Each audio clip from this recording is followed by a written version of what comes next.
All right, we finally got the turbo for Wilbur, or Willy. We've had the turbo for quite some time, actually.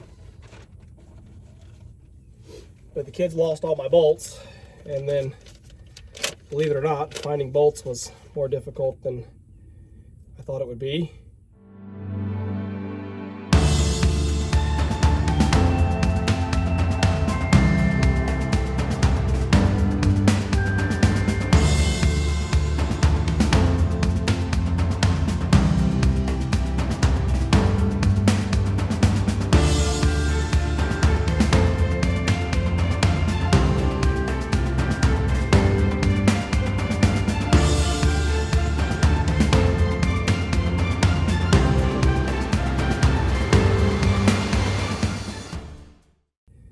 Those studs are at M10 by 1.0 pitch thread. And I went to the little local feed store and everything they had was an M10 by 1 1/4. No one seemed to have an M10 by 1.0. I finally talked to a hardware supplier in Houston. He said, yeah, we have them. So I asked him to put them together for me, sent him a list of exactly what I needed. And then Ryan was down that way.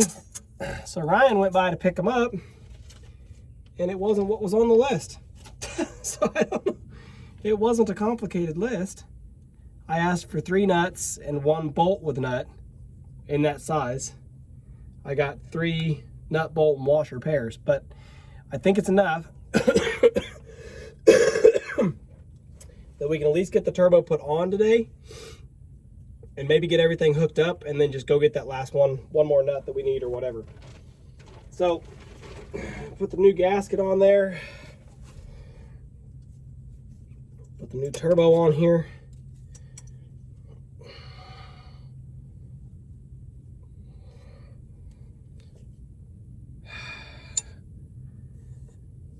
I'm not entirely sure that I like this arrangement,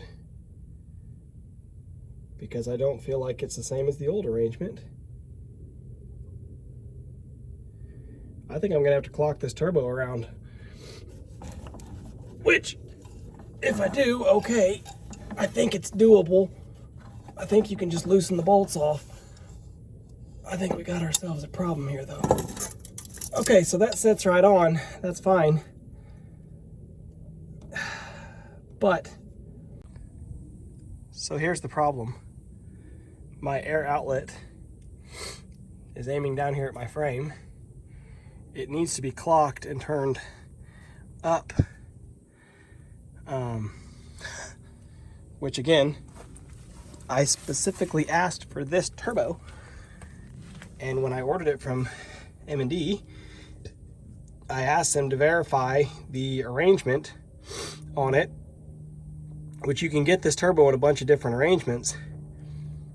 And I said, you know, it needs to make sure that the components are all facing the right direction. And they're like, oh yeah, sure, no problem. And then here I get one that's facing the wrong way. But, like I said, I mean, I gave them the exact part numbers off the old one. And maybe those part numbers don't actually tell you anything as far as arrangement. So I'm gonna just do a quick check. So this is my high pressure line back to, oh goodness, I just dumped a bolt out of there or something. Oh, crap. Oh no, it's a hose clamp. Let me, oh goodness, now I dropped it further. Okay, time to cut the video off. I'm gonna go ahead and put a nut on that turbo so it can't fall off there. And then I'm gonna go find that hose clamp, and then we're gonna see about clocking this turbo around. Okay, so see, there's my problem. I just laid that air line back in, just kind of roughly where it's supposed to go. It picks up a little bit. You can see where it sits up there on the intake manifold. We're basically 180 degrees out, so we need to take the turbo, this housing right here, and like I said, I think we can just loosen these bolts, to pull these bolts out and rotate it around. It needs to basically, yeah, rotate 180 degrees. So I'm gonna call my mechanic real quick and just verify that, but I believe it is. I think he told me that before, that it could be. So I'm gonna call and check with them before I go and take that apart. I wanna make sure I don't mess up a gasket or something. Okay, so yeah, it looks like this is gonna work. We're gonna clock this turbo around.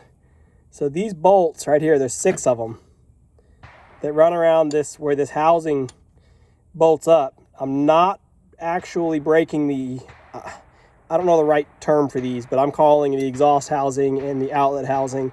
I'm not actually breaking these 2 apart. I'm not messing with the impeller shaft or anything. I'm just taking these bolts loose. And you can see now I've got this housing loose. And look at that. I don't need to take the bolts all the way out.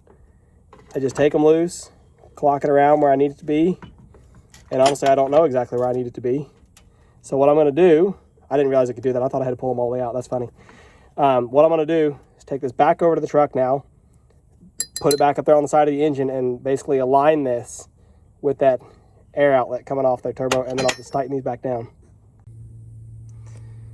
All right, so I just got it set back up in here, put that nut back on to hold it in place, made sure my bolts line up on my air line there going off, and then you can see I can just, well, I can't really wiggle the housing now because I've got that rubber coupling on, but basically I left everything loose to make sure it would line up, and now I'm just going to tighten these bolts back down enough to hold it. I'll have to probably actually take the turbo back off to get to the bolts on the back side, but I'm going to snug them up where they're at now so it doesn't lose that orientation, and then we'll pull it off and tighten them down and then put it back on. All right, we'll take a little sanity check here. Make sure I haven't totally lost my mind. Turbo's on, except for that 4th bolt right there on top, that nut, which I just don't have it, but I'll be able to get it. So this was kind of tricky. Everything about this turbo, I'll tell you what, I'm just gonna say it. There is basically enough space under the hood of this truck that a man could comfortably sleep if he had to. Yet just, I guess, to stick it in the eye of mechanics, Garrett went ahead and made all of the tolerances on this turbo insanely tight as far as where things have to fit up and bolt up. It just doesn't make any sense why it had to be this complicated. So anyway, let's see. I had to put the first nut up there on the top left side. I don't know if I get to focus in there or not, but put the first nut up there on the top left side just to keep the turbo from falling off while I wrestled with the other stuff. Then directly below it is a bolt and nut, or a bolt with nut on it. There's no stud because you have to feed the bolt through from the back side and thread the nut on, hold the nut with one wrench and tighten the bolt down with the other wrench to get that one tight. And then the stud in the rear right, directly underneath where the nut is missing, actually that's the first nut that has to go on because there is not enough space. Basically right in here there's a shoulder on the turbo on that bottom right side. You have to pull the turbo out just a little bit, slip the nut in on the stud and start it down, and then go ahead and tighten it the rest of the way. If you flush the turbo up on there, the stud sticks out just far enough that you can't put the nut in. So you have to line the turbo up. I loosened this top left nut all the way back out to where it was just like a half a thread was holding it, like basically just make sure the turbo didn't fall off unexpectedly.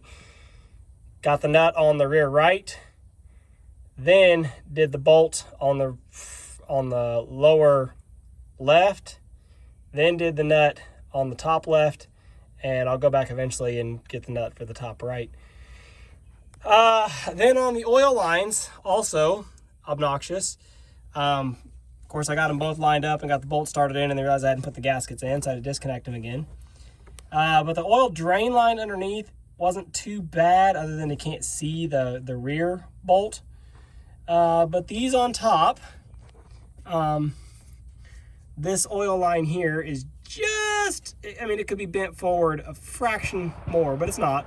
So it's just enough that if you use a deep well socket in there, the socket sits cockeyed.